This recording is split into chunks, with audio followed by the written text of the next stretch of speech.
Finanzas con Pedro Tello Villagrán. Me da mucho gusto saludar esta mañana de lunes, cuando son las 7:38, tiempo del centro de México, a Pedro Tello, consultor en economía. Pedro, pues la inflación, la carestía en productos básicos, no solamente en el contexto de la pandemia, sino de realmente efectos nocivos para el bolsillo de los mexicanos, las visitas al supermercado para conseguir lo básico, ya no se hable de lujos, lo básico para alimentarse, y pues este contexto es algo que nos tiene ciertamente inquietos y se ve en un contexto generalizado de preocupación, desempleo, carestía, inflación y pandemia. Enrique, buenos días, qué gusto saludarte a ti y a quienes nos escuchan.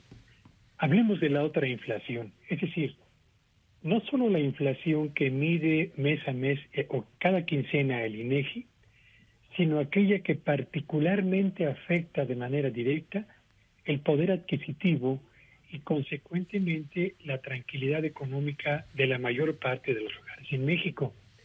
¿De qué otra inflación estoy hablando? Bueno, pues me refiero fundamentalmente ya centrado en productos de consumo generalizado que son ineludibles de comprar y que han puesto y mantienen en jaque a la economía de la mayor parte de los hogares en México.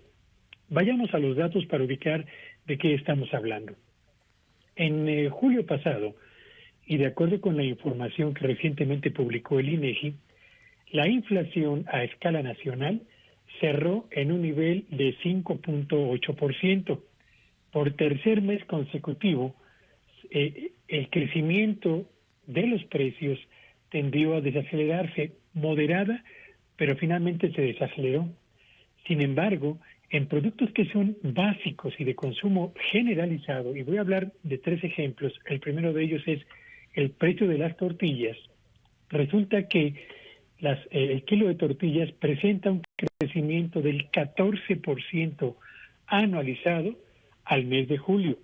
Estamos frente al mayor incremento, Enrique Auditorio, para este producto en dicho periodo en los últimos 9 años, y frente a una escalada que en el caso del precio promedio de las tortillas suma ya 9 meses consecutivos al alza. Y no hay razones para suponer que esta tendencia ascendente vaya a cambiar en el corto plazo, porque los precios internacionales del maíz siguen en proceso ascendente. Segundo producto, voy a referirme al gas LP. A pesar de que estamos frente a la segunda semana consecutiva con precios topados y definidos por la autoridad gubernamental, bueno, pues el precio del gas LP sigue en ascenso, a un ritmo menor si usted quiere, pero en ascenso. Y estamos hablando de que al cierre del mes de julio, antes de que empezara esta estrategia gubernamental de ponerle topes máximos al precio del gas LP, hasta el mes de julio, el incremento que acumulaba este producto en nuestro país superaba el 33%. Y si recordamos, el número de familias que consume tortillas de maíz y el número de familias que consume habitualmente gas LP supera el 80% del total de hogares en México. Y en tercer lugar, hablaremos de los productos del campo. Y voy a citar solamente 3 ejemplos. Primero, la calabaza tiene un crecimiento del orden del 24% al mes de julio, acompañado por un incremento en carestía de la cebolla de casi el 20%. Y lo mismo podemos decir del chile, del jitomate y de una suerte de productos adicionales que provienen del campo, donde la volatilidad en los precios es prácticamente imparable, pero el impacto que esto genera en el poder adquisitivo de los ingresos de los hogares es también devastador. Así que, si bien la inflación a escala nacional presenta una tendencia moderada, pero al final de cuentas a la baja, lo cierto es que los precios de productos que son de consumo generalizado es difícil sustituir, siguen avanzando a un ritmo cada vez mayor. Y esta es la otra inflación, la que le pega con mayor intensidad a las amas de casa y la que mantiene en jaque, insisto, a la mayor parte de las economías familiares, Enrique.